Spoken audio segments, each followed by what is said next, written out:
का एक टुकड़ा विश्वनाथ कॉरिडोर प्रोजेक्ट के लिए दे दिया है। इसमें खास बात यह है कि ये जमीन का टुकड़ा विश्वनाथ मंदिर का रास्ता संकरा ना पड़ जाए, इसलिए दिया गया है। जमीन मस्जिद से कुछ ही दूरी पर है। हालांकि आपसी समझौते के तहत मस्जिद को 1700 वर्ग फीट की जमीन के बदले विश्वनाथ मंदिर ट्रस्ट ने 1000 वर्ग फीट जमीन दी है।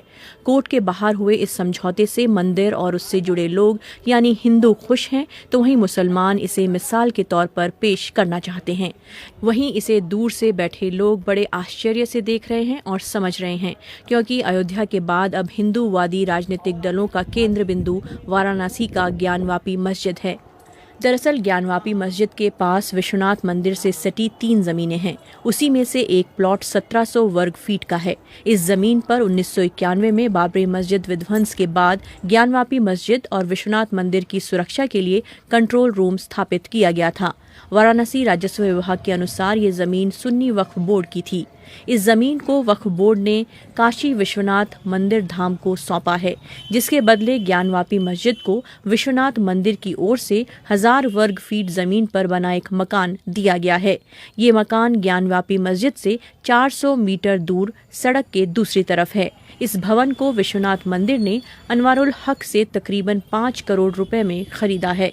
इस समझौते की सबसे मजबूत कड़ी अंजुमन इंतजामिया मस्जिद के सचिव MS यासीन हैं।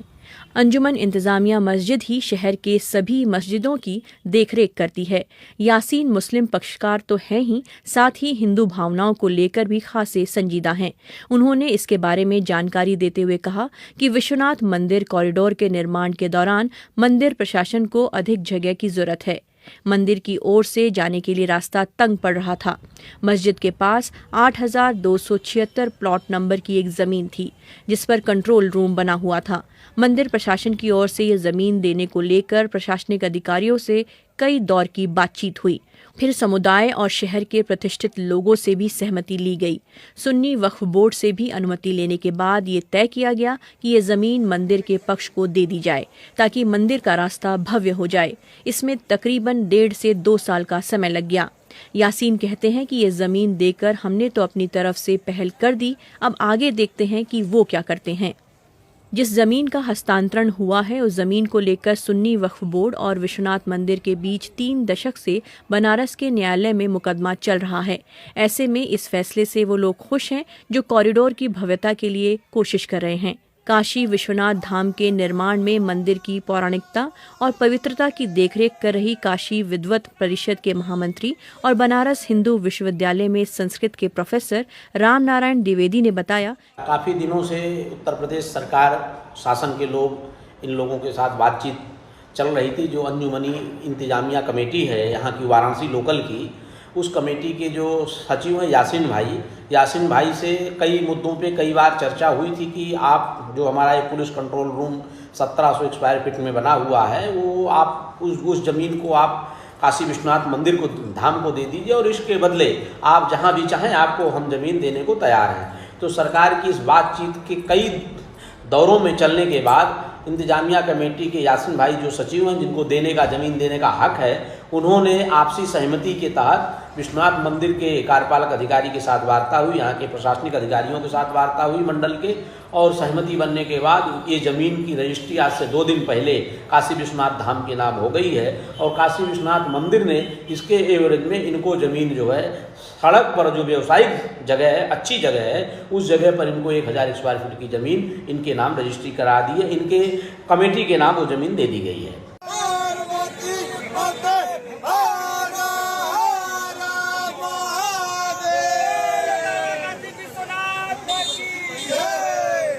काशी विश्वनाथ मंदिर के अर्चक डॉक्टर श्रीकांत मिश्र ने काशी की गंगा जमुनी संस्कृति समझाते हुए बताया कि विश्वनाथ के प्रति मुसलमानों में भी आस्था रही है।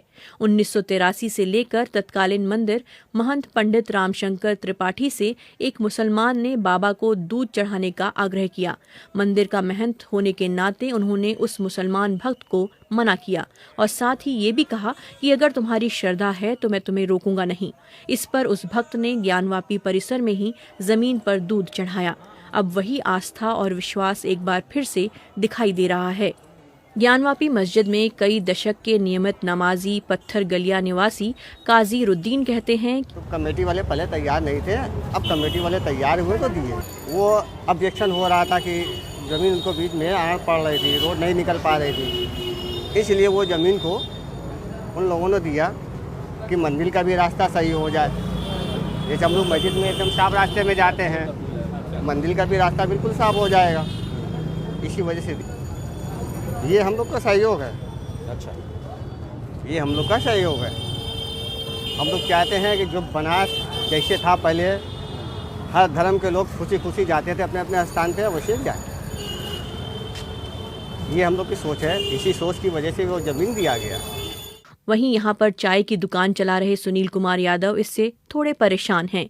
पिछले 80 साल से यहाँ उनकी दुकान है, लेकिन अब उन्हें रोजगार छिनने का डर सता रहा है। वहीं यहाँ 1985 से एक मिठाई की दुकान चला रहे मनोज कुमार भी अपनी रोजी को लेकर खासे चिंतित हैं।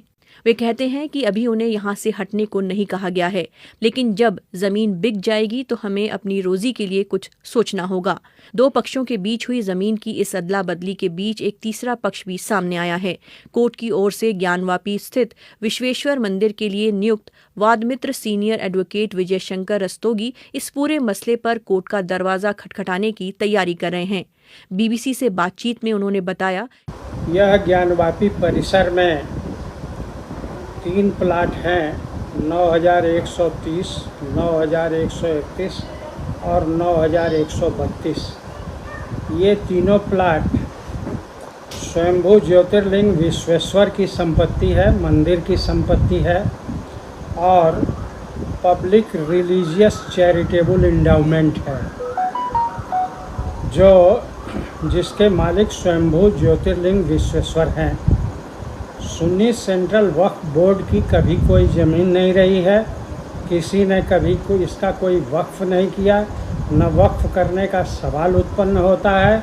और इस ज़मीन को लेकर के 1991 से लंबित है, जिसमें यह प्रॉपर्टी जो कही जा रही है कि एक्सचेंज के द्वारा ये दिया गया है, वह भी प्रॉपर्टी इस वाद में शामिल है। और उसके संबंध में आर्कियोलॉजिकल सर्वे ऑफ इंडिया का इसका सर्वेक्षण करके और अपनी आख्या देने के लिए न्यायालय ने रिसेंटली 8 अप्रैल 2021 को आदेशित किया हुआ है। वक्फ एक्ट 1995 की धारा 104A के अंतर्गत कोई भी व्यक्ति प्रॉपर्टी को यदि उनके द्वारा यह मान भी लिया जाए कि यह वक्फ बोर्ड की वक्फ की संपत्ति है, तो कोई भी व्यक्ति इसको विक्रय, दान, अदला बदली, एक्सचेंज, मार्गेज या किसी अन्य प्रकार से ट्रांसफ़र किसी वक्फ प्रॉपर्टी का किसी अन्य व्यक्ति को नहीं कर सकता। और यदि ऐसा किया जाता है तो वह बिल्कुल शून्य होगा, ऐसा प्रावधान है। अवैध रूप से ट्रांसफ़र अगर किया गया है तो विश्वनाथ जी के अधिकार पर हस्तक्षेप है और इसको हम लोग